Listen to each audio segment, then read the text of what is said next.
Good evening, wherever you are in the world. So I'm David Valent, coordinator of IATEFL YLTSIG, and I'd like to warmly welcome you to the 2020 IATEFL YLTSIG web conference. The IATEFL YLTSIG committee would like to sincerely thank our 2020 web conference sponsor, StudyCat. Without the support of Paul Granger and the StudyCat team, this global event would not have been possible. Excuse me, you can sign up for a free StudyCat trial account, with instant access to award-winning games and activities to engage young learners of English. And you, excuse me, you can see the link in the chat box. Our next speaker is Lise Bell, who's giving our final session of day one. Lise is an international educational consultant with more than 30 years experience. This includes over 20 years as excuse me, as a teacher educator working with teachers and early career teacher trainers in East Asia, Latin America, Australia, the Middle East, North Africa, Sub-Saharan Africa, Europe, and North America.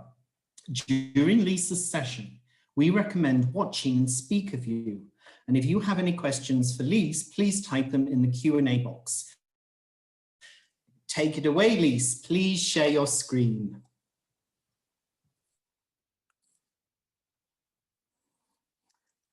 Okay.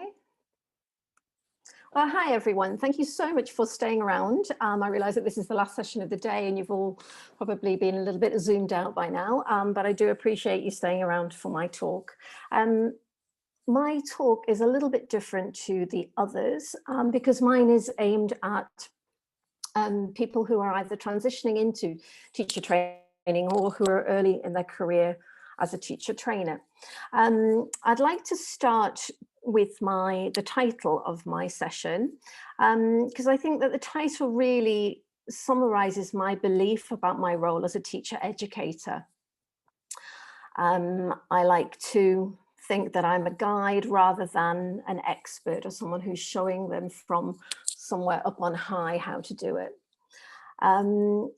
This belief really came more, not so much from my reading, but from my lived experience. Because as David said, I have been working in the field of teacher education for some time. So let me just give you a little bit of context for that. And here are some photos of different contexts that I've worked in. And I've worked on a variety of different types of teacher training course. So obviously, I'm sure a lot of you are familiar with the Cambridge suite of teacher training courses. This photo is of the first CELTA course to be run in South Sudan back in 2012. And that was the first type of teacher training I did, was working on the Cambridge courses. I then moved into working on teacher training projects for different education ministries.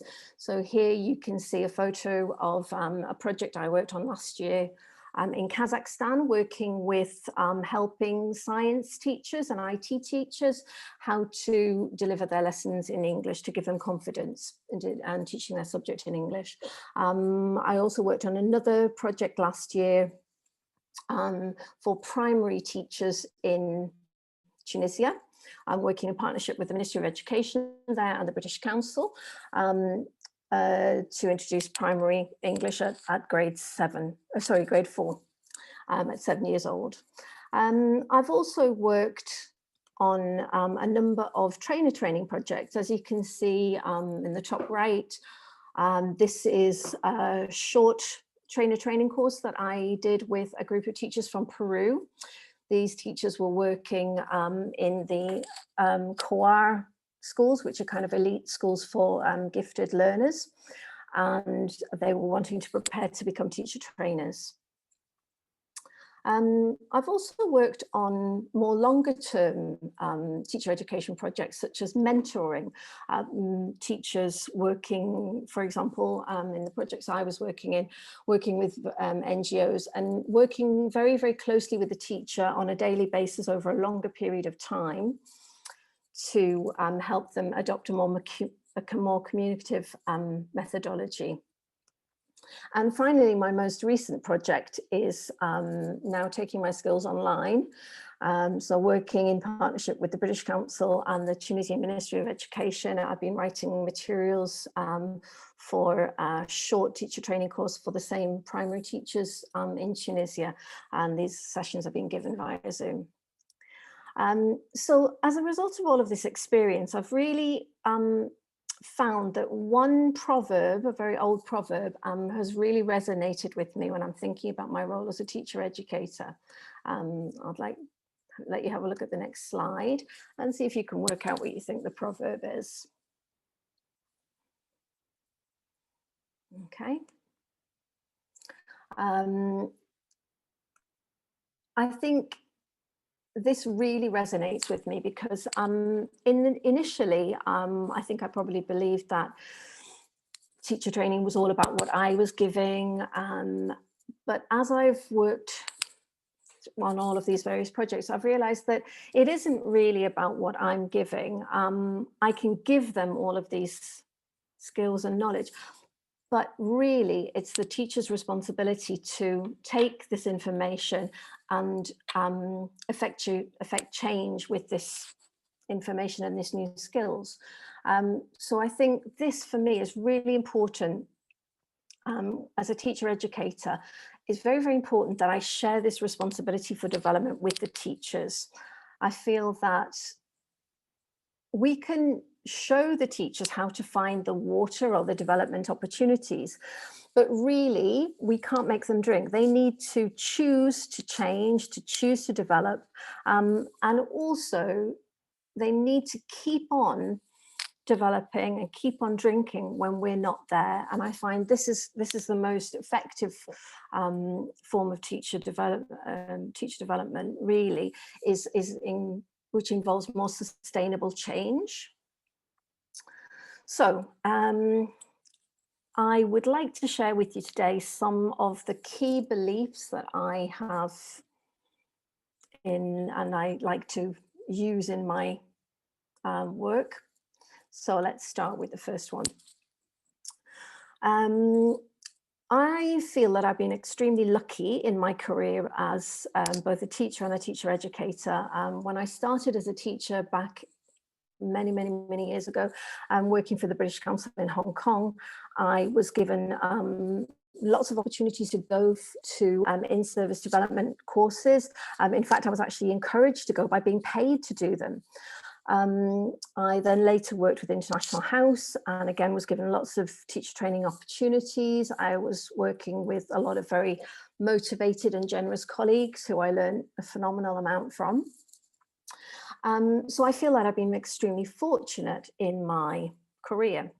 And this has really, really helped me to become a teacher educator. But I think it's extremely important to remember that this is not going to be the case for many of the teachers that we're actually working with when we're working on these teacher education projects. For example, teachers may not be teachers through choice, they may be teachers through circumstance. I remember working on a project many years ago in the Baltic states where a teacher told me that she was called in by her principal and told that she would be teaching the English classes the following year because she'd been to the United States for her holidays. You also may be working with teachers who have been working in the same school or institution for many years. They're very happy, very comfortable doing what they do.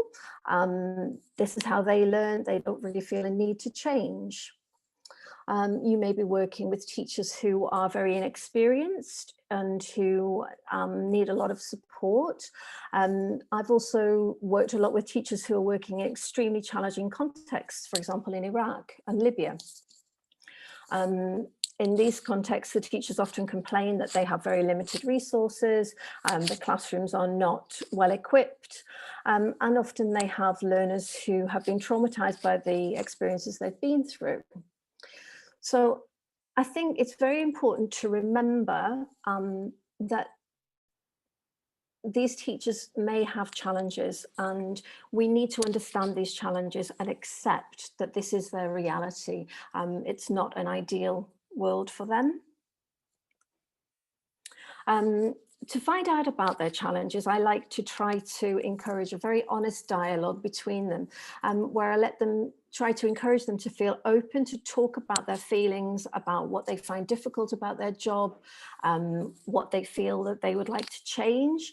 And I also encourage them to talk about maybe why they haven't being able to change. I mean, sometimes it can be, for example, they're working very long hours, they have very little time, they have other responsibilities outside of their job.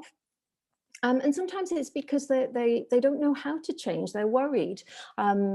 Change is scary. So I think having a dialogue with the teachers about their situation is a very, very good way to start. And finally, I think it's extremely important to not be judgmental. And this is really linked to this walking in their shoes. We don't know what it's like to experience their reality. And I think we need to make sure that we are very careful not to make them feel like they're being judged. And I think this is extremely important to think about the kind of language that we use. For example, as a teacher trainer, we often ask, why did you do this? But that can actually sound very, very confrontational, and it may make the teacher defensive. I think if you want any really useful dialogue, you need to be very non-judgmental and very, very careful about encouraging the teacher to open up. Okay, so talking about establishing an appropriate relationship takes me to my next key belief. Be a guide and not a guru. I think this is extremely important.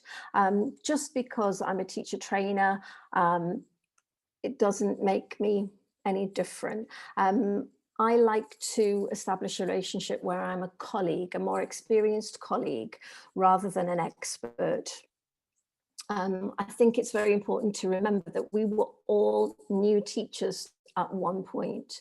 And it's interesting, when I became a trainer, I actually found myself going back to doing some of the things that I was telling my teachers not to do. And that was very, very good, because it really made me aware of the fact that it's not as easy as we think it is. So I think it's very, very important. It's not about you, it's about them. When I'm working with teachers, I try to make sure that they realize that I'm not some oracle. I don't have all the answers. I try and tell them that I'm just lucky that I've had many years in the classroom where I've been able to experience lots of things going wrong, and I've had plenty of time to think about and try things out and to learn from my mistakes. So really, anything that they see now is a result of a long process of learning in which I've made lots of mistakes and keep on making mistakes. I try to show them that really this is about, a lesson is really a work in progress.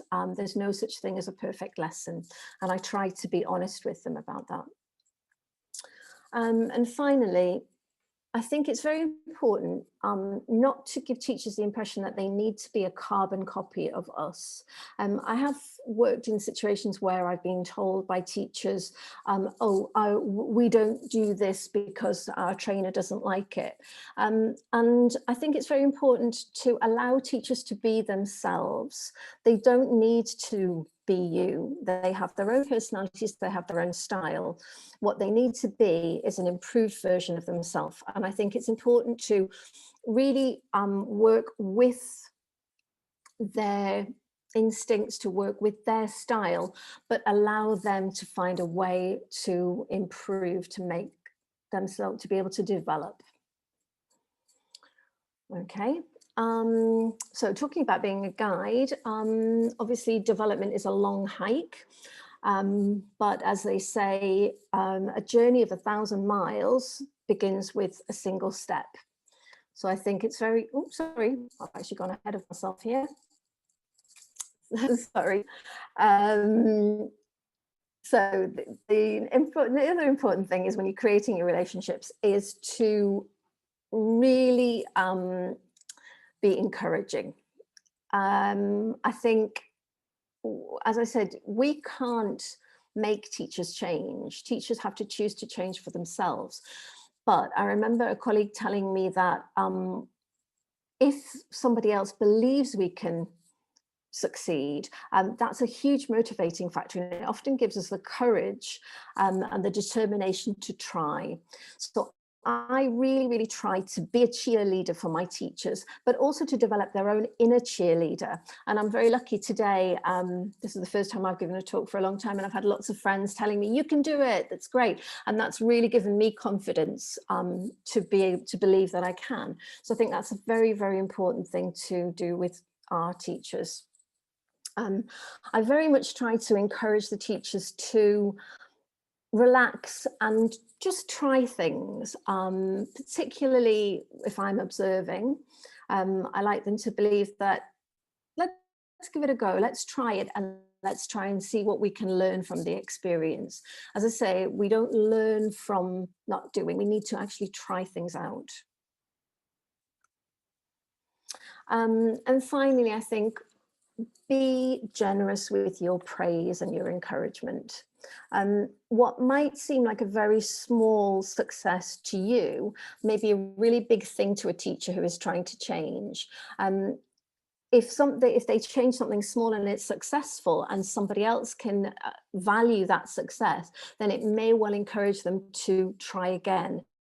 And this creates this whole circle of motivation. So I think it's very important to be, as I said, very generous with your praise, authentic, and really, as I say, be their cheerleader.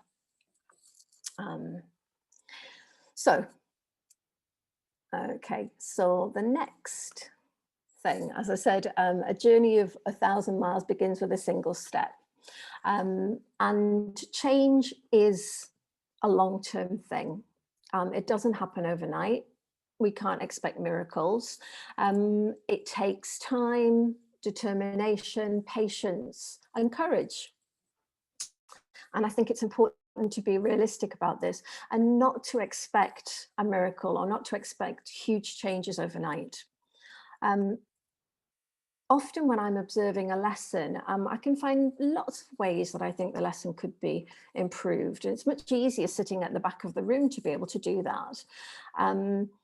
But in the same way that if you were correcting a student's piece of written work, you wouldn't correct all the mistakes. I think it's important not to tell the teacher all the things that they did wrong and all the things they could improve, because that's just demotivating and it doesn't make this idea of change achievable. So I tend to look at the notes that I've written and then I choose an area which I feel is achievable for the teacher, and also something which I think will actually have an impact on their teaching, so that they can see the change, they can see that things will work better by making this change. And as I say, I want it to be achievable so that they can be successful, because I think this whole thing of success breeds success.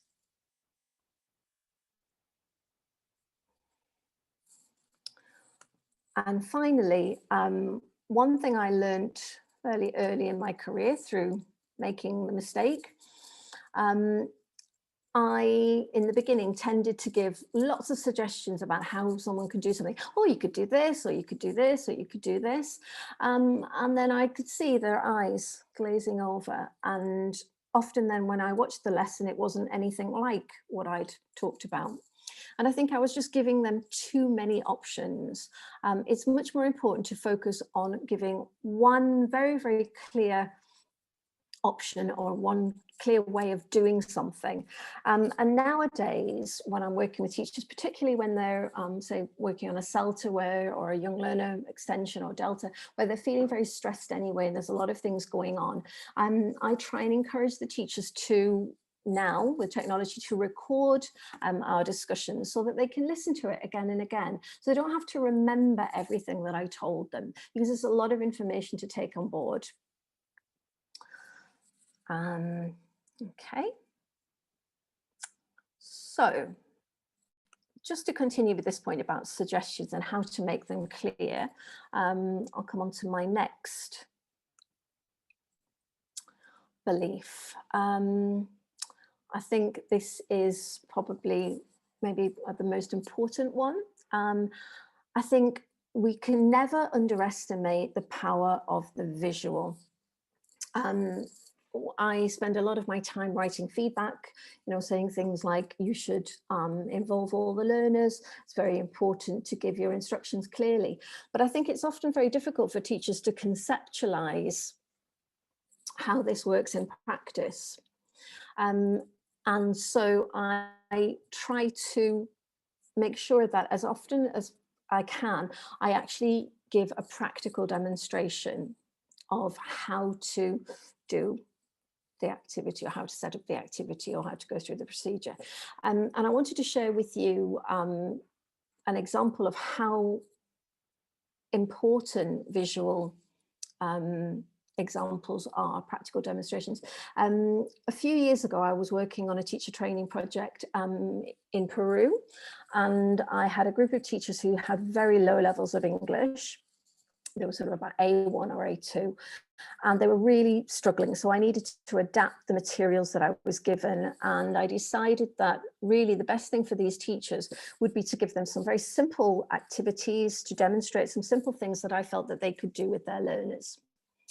And at the end of the week, the teachers had to stand up and deliver their own activity. And I'll be honest, I was full of dread, because I knew that some of these teachers really struggled to give simple instructions in English. And on the day when they actually had to give their presentations, I was overwhelmed watching them give their presentations, because they'd been watching me so carefully. It was like watching myself up at the front of the class. They would move their arms in the same way, they organized the board in the same way. So they clearly were learning, even though their English wasn't very good, they were learning from seeing. So I think this is a really, really important thing. Don't ever forget how valuable it is to actually see something in action.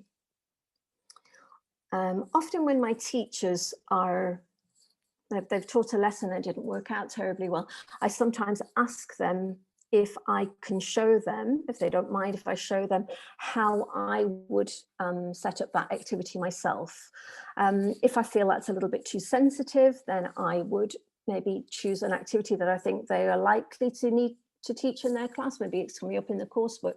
And I say, look, let me just show you how I would demonstrate this. So this is a really useful thing to do before a lesson.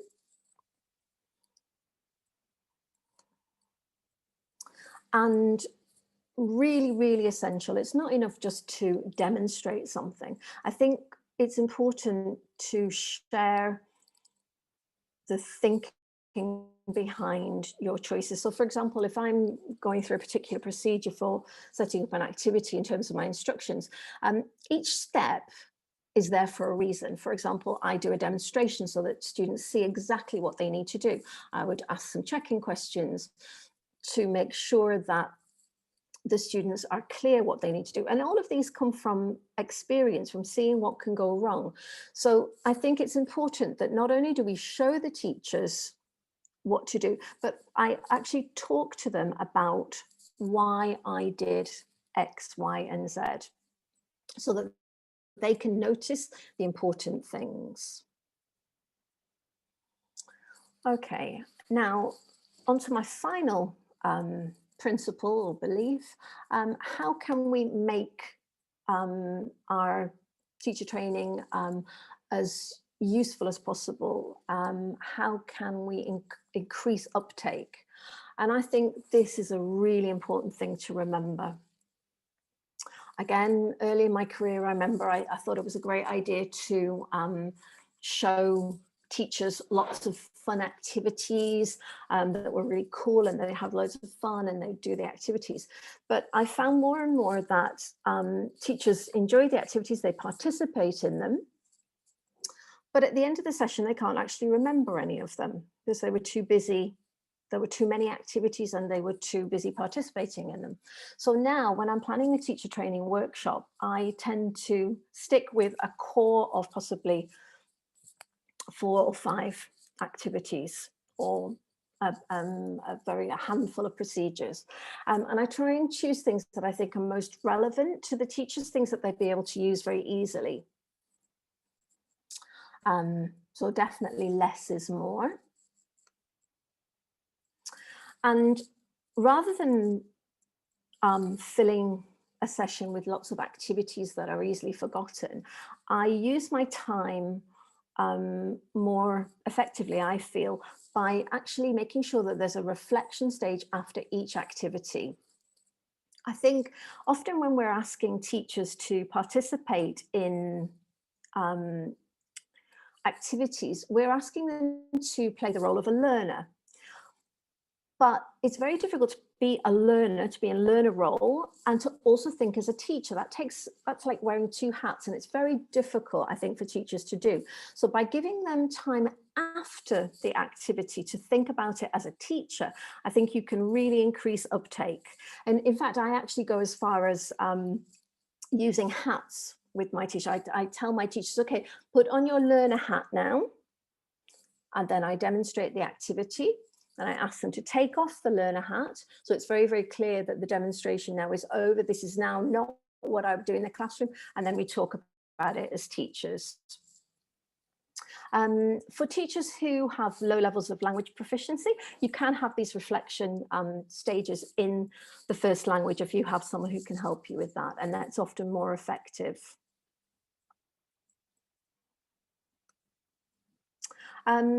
And also going back to this thing about empowering teachers, I think it's very, very important that we're not giving them all the answers. It's very disempowering to feel that somebody else is the expert, they have all the answers. What I tend to do is I ask teachers to think about the activity that I've just shown them, and I ask them if they think it would be possible to do this in their classroom, and what challenges they might have in using this activity. And from there, I try to ask guiding questions to encourage the teachers to think about how they could deal with these challenges.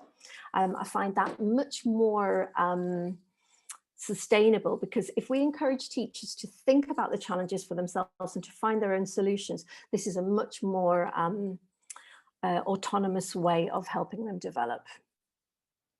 So those are my key principles. I hope that you found them useful and clear. So that's just a summary of all my principles. And so now we have a little bit of time so you can ask me, what do you mean? So let me have a look at the chat box. Can this be applied to the teacher-student relationship? Yeah, I think that's a very good point. It's interesting, when I was listening to Vinny's talk earlier on today, a lot of the things that I've been saying, he was also saying in his session when he was talking about critical thinking with learners. So I think, yes, I think it's very, very important, the relationships that we set up, particularly this thing about judgment, and a lot is relevant for teacher-student relationships too. How can teachers be made responsible for their own professional development? I don't think you can make anybody responsible for anything. I think you can just encourage them to want to. What you can do is, having gone through the process yourself, you can maybe help them to find where they can seek out development things. For example, when I've been working with trainers, I worked with some Libyan trainers, and they had to design their own sessions that they would use, and a lot of them didn't know where to find the content. So I showed them the British Council Teach English site to allow them to find articles for themselves so that they could find their own answers. how can we increase teachers' interest in their continuous professional development? I think, as I said, by maybe talking to them and trying to find out why, you know, as teachers, we all have challenges, and I'm sure that we would all like our life to be easier, and we'd like our students to learn more. So I think it's important to maybe work from that. To say, what are, you know, talk to them honestly. What are the challenges? Yeah, that must be really difficult. I imagine that takes a lot of your time. And to say, well, listen, why don't we try? Here's something I tried when I had this problem. So try and kind of show them, you were there too. You've had these problems. For example, I work a lot with teachers who teach young learners, and I'll be honest, I'm not the best manager of young learners. But I know what are the principles, so I can help them to say, well, what about trying this?